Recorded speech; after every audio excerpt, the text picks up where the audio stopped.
Tout le plaisir est pour moi de revenir encore ce soir chez vous pour vous parler de la situation qui prévaut actuellement en République démocratique du Congo.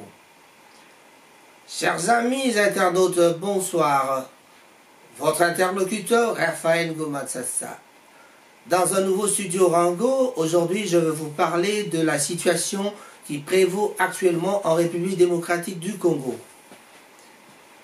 Amis internautes, Raphaël Ngomatsassa, votre présentateur, et notre réalisateur aujourd'hui c'est Pedro González, mon ami, monsieur l'ingénieur. Et alors, que se passe-t-il en République démocratique du Congo? Le président de la République, Félix Tshisekedi, a claqué la porte de la réunion de Conseil des ministres. Qu'en est-il au fait? Ça fait une semaine que ça brûle au sein de la majorité, l'opposition, entre eux, ça ne marche pas. Tout a commencé avec l'affaire Kabound. L'affaire Kabound était ce que c'était. Kabound, le premier vice-président de Palais de la Nation, c'est-à-dire du Parlement, a été limogé. Il devait être donc passé au vote pour pouvoir l'éliminer au poste, enfin l'évacuer du poste de premier vice-président.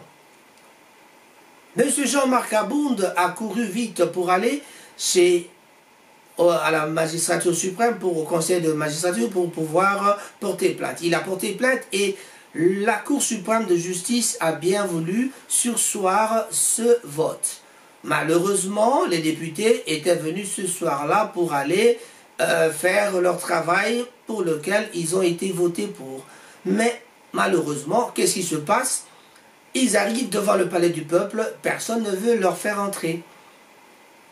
Des manifestants étaient là, ils ont dit, vous ne pouvez pas entrer, ils ont cassé quelques véhicules de députés.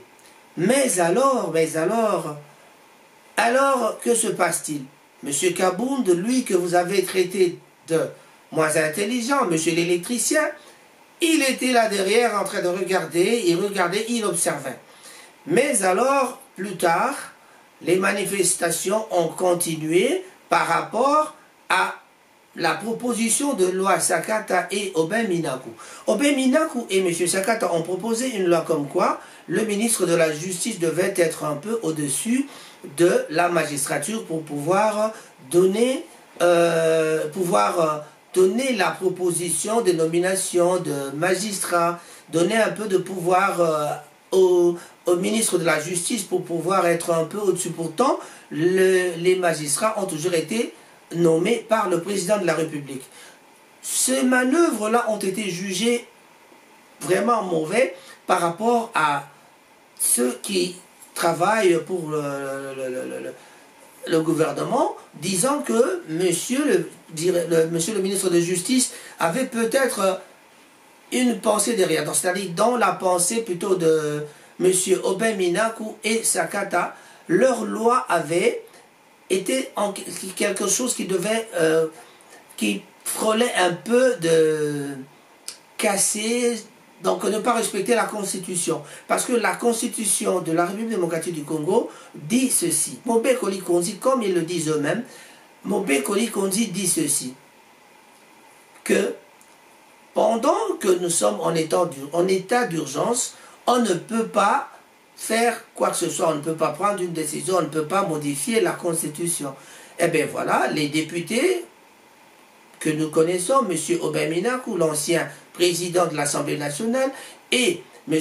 Sakata, un des députés du PPRD, donc les deux sont de la majorité bien sûr présidentielle du PPRD aussi, ils ont voulu proposer une loi qui ferait que,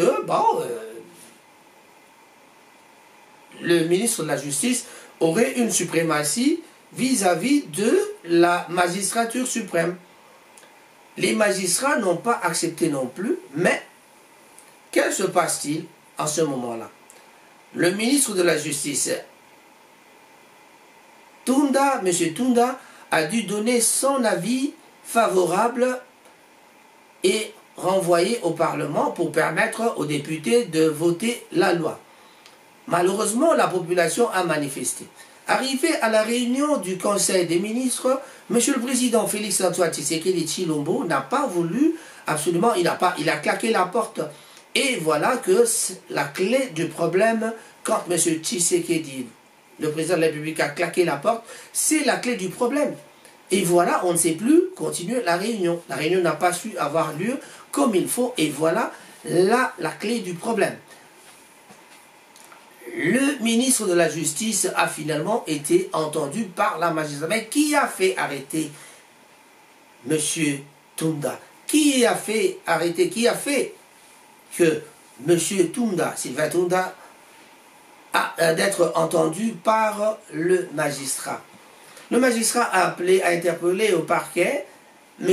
Tunda pendant quelques heures le samedi 27 et cela a posé de problèmes. Nous avons vu des tractations